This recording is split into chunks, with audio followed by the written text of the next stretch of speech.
Hello, everyone, and welcome into the live broadcast for the Earl Hall Show. I'm your host, Earl Hall, coming to you Monday through Friday, 11 a.m. Eastern, 10 a.m. Central, 8 a.m. on the West Coast. Make sure you do check out the website, www.theearlhallshow.com. And if you want to know everything there is to know about what I'm doing, just check me out at www.earlhall.co. Today, as I said in my little promo video that you may or may not have seen on Facebook, Instagram, wherever it is, I'm going to be hitting a pretty difficult topic today. I'm going to try and be succinct about it. I'm going to try and demystify it. I'm going to try and make it as simple as possible. We're going to be talking about how to get exactly where you want to be. So many times people struggle with where they are, and not having a clear-cut answer or a clear-cut path to get to actually where they want to be. There are several things that I've used throughout my life that has gotten me to where I am, that really realizes how to live in the moment and really realizes how to achieve the things that I want to achieve. And it is so much about just taking massive action. In a lot of cases, it's about taking some action, because so many times I believe people get stuck and they're wondering what to do. They're wondering how to move from where they are to where they want to be. So let me talk about some of the things that I've used over the years that, I've been on the planet. At the age of 50 years old now, I feel like I have a lot to offer to people that are looking for some answers, maybe not direct answers, but at least a path to get to those answers that you're looking for. I was raised in the Christian home, came up Christian. I actually got my doctoral degree in ministry. I have pastored a church before. I have, I was ordained at an early age, in my early 20s. And what I figured out is that there was more that I needed to know. And there were some answers I wasn't getting from the path that I was on in my 20s. And in my 30s, I really started seeking some of those answers out. We look at certain things depending on the religion you associate with or whatever. And we look at certain things and wonder, well, this is what it says here, but why is this not happening in my life? Why is this not occurring the way it happened for that person in my life? And again, it doesn't matter the religion or the denomination or anything like that. What I'm talking about is seeking some real solid answers. There are some things I've resolved that I just don't know. And there are things that I've resolved that I do know based on evidence. So many times you may read a religious book or a spiritual book or something like that. But here's the thing, and you may have heard me say this before: words don't teach. Experience does. Meaning, I can listen to someone talk about something, or I can read something that someone has written in a book. But if I have not actually experienced it, I don't know that to be true yet. I don't know that that's true. The only thing that I can 100% know is true are the things that I have experienced in my life on a physical level, on a spiritual level, on an emotional level, so on and so forth, right? So moving through the path of, getting centered and getting clear and getting clear on how to live actually in the moment has been over 3 decades of a journey for me at this point of my life. And the learning never stops. It continues to go on and on and on. And that's really an interesting part of it, because just imagine if you had all the knowledge in the world right now, what would you do with it? And being the kind of creatures that we are, we forever want expansion. So say you knew everything that there was, what other excitement would there be in life? If you had everything you wanted right now, you would still want more. That's just how we are with that.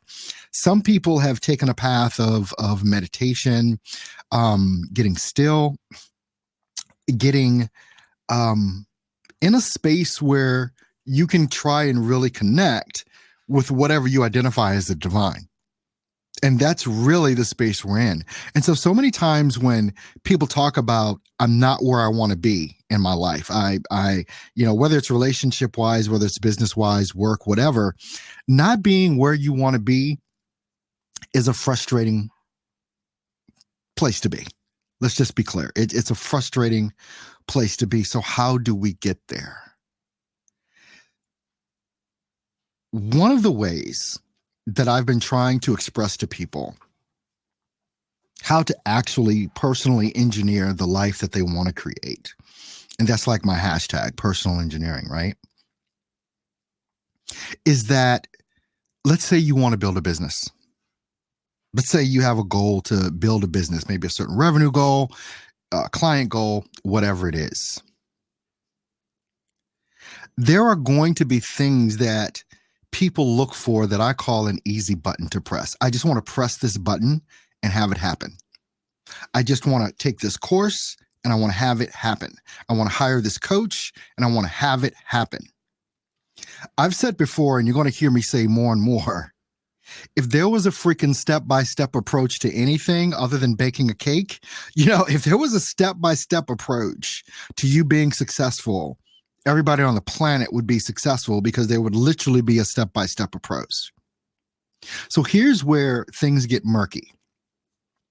People look at strategies and structure in order to create the things that they're trying to create, but no one really looks at themselves from an inner standpoint of who it is that they are, what it is they're capable of, and what it is that they're not capable of. Now, even if you are or aren't, it doesn't matter. You can become capable.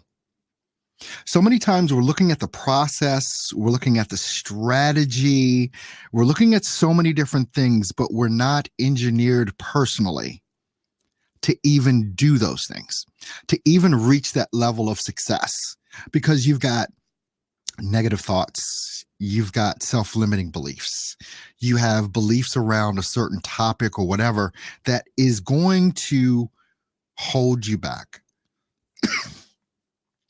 The reason these things are so unclear to people is because they've happened in early childhood. It's almost like, what happened, but there were some things that happened in our childhood and our young adult lives that are affecting us till today. I was speaking to a group of teenagers at the Yazoo City High School in Mississippi last Friday. And I was letting them know, look, the thoughts that you're thinking about yourself right now, the beliefs that you have about yourself, I'm not talking about anybody but yourself. The beliefs that you have about yourself are going to dictate the type of life that you have when you're like 30 years from now, 40 years from now, if you don't learn how to take charge of your thoughts and emotions. They're going to affect you. You could go into a business conference or whatever with someone and try to work out a deal, but that person that you're talking to reminds you of someone that did something to you when you were 15. You don't even realize this is going on, but you'll self-sabotage that meeting because you haven't dealt with those issues that have gone on before. This is the things that I'm talking about right now are the things that people usually don't want to face. They want to blame it on a circumstance or a situation that's happening right now or in the moment, but what's controlling that moment still inside of you are those things that happened decades ago. And so when I talk about actually getting to the place where you want to be and how to do that, it starts with you understanding who it is that you are.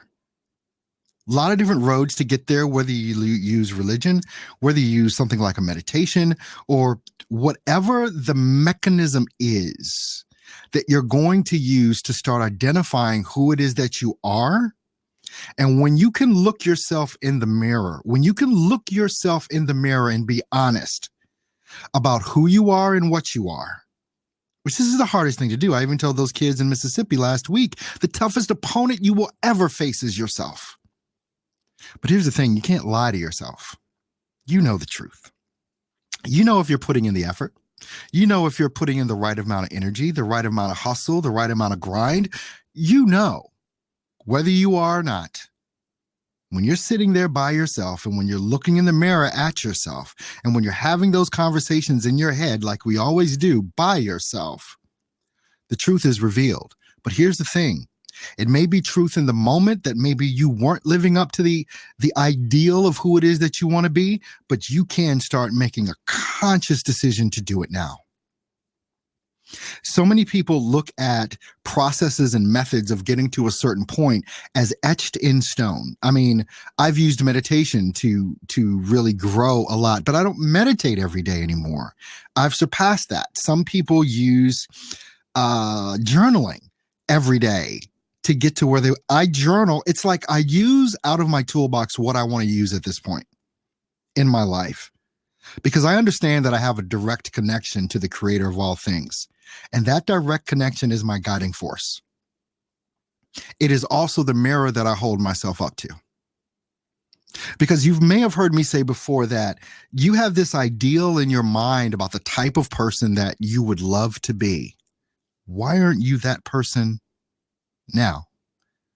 People say, well, I wish I could get over my anger. I wish I could get over my jealousy. I wish I could get over my laziness. I wish I could get over my procrastination. All these things. And all it takes is a decision. That's it. Over the past 2 weeks, I'm going to show you these two books. Over the past 2 weeks, I've been looking at these two books or reading these two books, and I've actually finished them. The first one that I got was Stillness is the Key by Ryan Holiday. The other one is The Obstacle is the Way. Let me give you a little synopsis of these two books. Stillness talks about getting to the place where you are able to be still, where you are able to see what is real, where you are able to connect with the divine. The Obstacle is the Way, which was actually, he wrote this book first, but I got it second because I was hearing so much about it. And I listened to the audiobook when I was on the plane from Mississippi back to Milwaukee. And so many times what happens when you're trying to reach a goal, obstacles get in your way. And we get angry, we get upset behind the things that are actually going on, behind the things that are actually happening that are seemingly stopping us from moving forward. But what if we started looking at obstacles differently? What if we started looking at obstacles as the way? Obstacles are going to come up anyway. So when an obstacle comes up, there's a decision you have to make. Are you going to fight against the obstacle?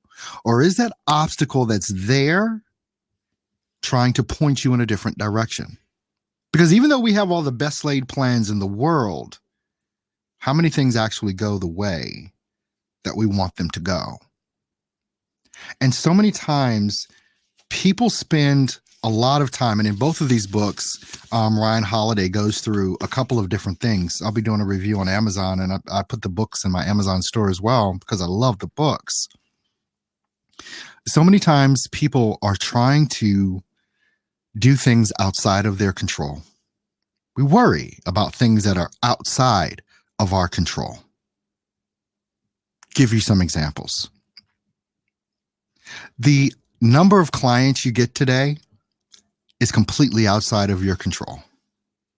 But what is in your control is your ability to try and produce content to affect people to pay attention and to come your way.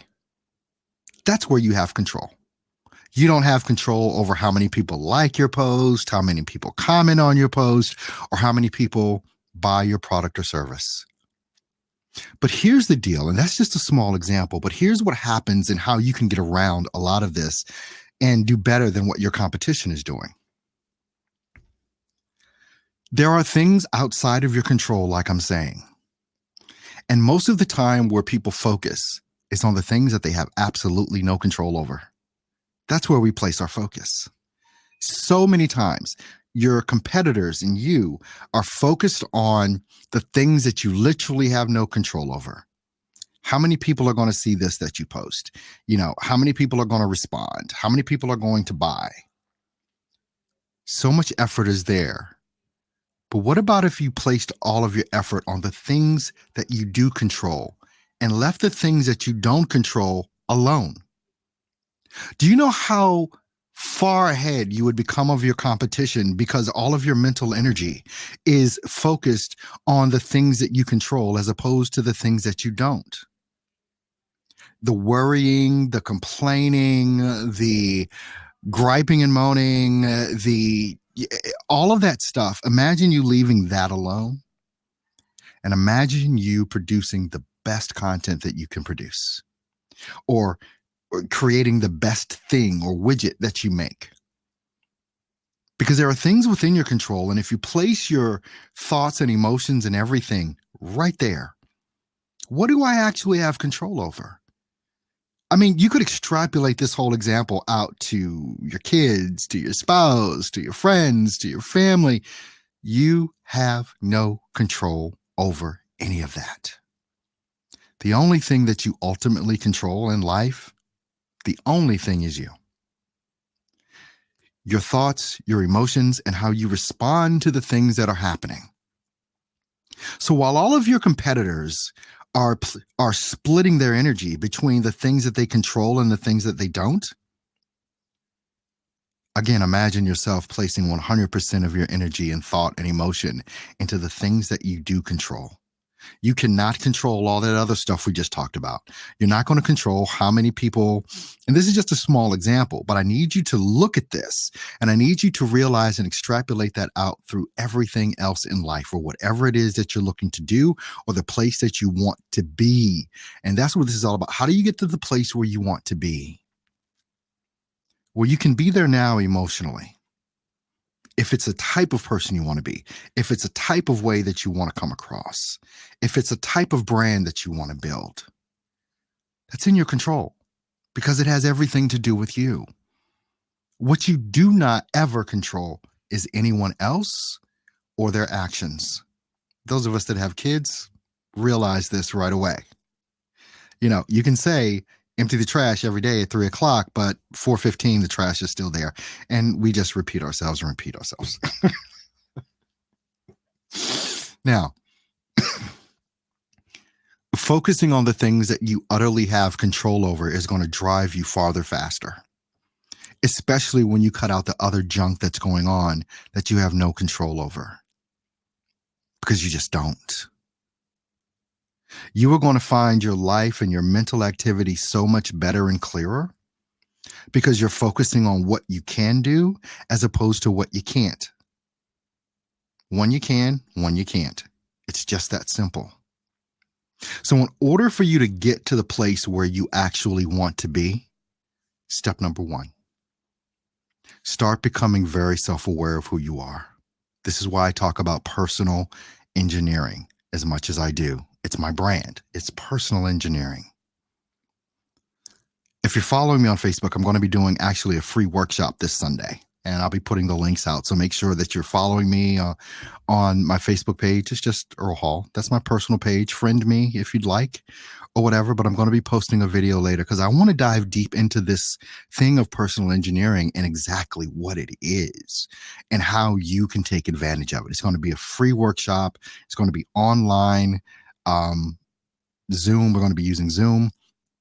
I'll be able to see you, you'll be able to see me, those types of things. So I hate calling it a webinar anymore, even though that's what like the people normally call it as a webinar, but it's so much more to that, more than that to me. But it's going to be this Sunday at 1 p.m. Central. I guess that's 2 p.m. on the East Coast. And what does that make it? 11 a.m. on the West Coast? It's going to be this coming Sunday, whatever that date is. I think it's the 10th. I'm not sure. Yeah, November 10th. And I'm going to be breaking this thing of personal engineering down. And I hope you'll attend. It's free. Once again, it's free, right? Free is, you got to say it's free, right? People will pay attention. But in order for you to get to where it is that you want to be, you've got to make some real hard decisions right now on the person that you are and becoming that person that you want to be. Because it starts with you, because there are no buttons to push. There are no 100% strategies that work to build anything, but you have 100% control over you and who it is that you are and how you show up in the world. And that's what we're going to talk about on this Sunday. So be watching out for the video I post a little bit later today, and make sure you're following me on Facebook as well. And leave a comment wherever you're listening to or watching this, and I'll be aware that you want more information. But I want to know what you think about what we've been talking about today. And know that you can get past it. Doesn't matter the age, doesn't matter the race, the sex, the whatever. Each of us has divinity within us, and we can engineer the life that we want, period. I want to thank you, everyone, for watching me live on Facebook, or that is listening to the podcast. Thank you so much for being a part of this journey with me. Make sure you do visit my website, www.theearlhallshow.com. And also, if you want to know everything there is to know about me with all my links, just go to earlhall.co. It's earlhall.co. And you can go there and find out whatever you want to know. Thank you so much for being here with me, guys. I love you so much. And I'll see you tomorrow. You take care. Bye now.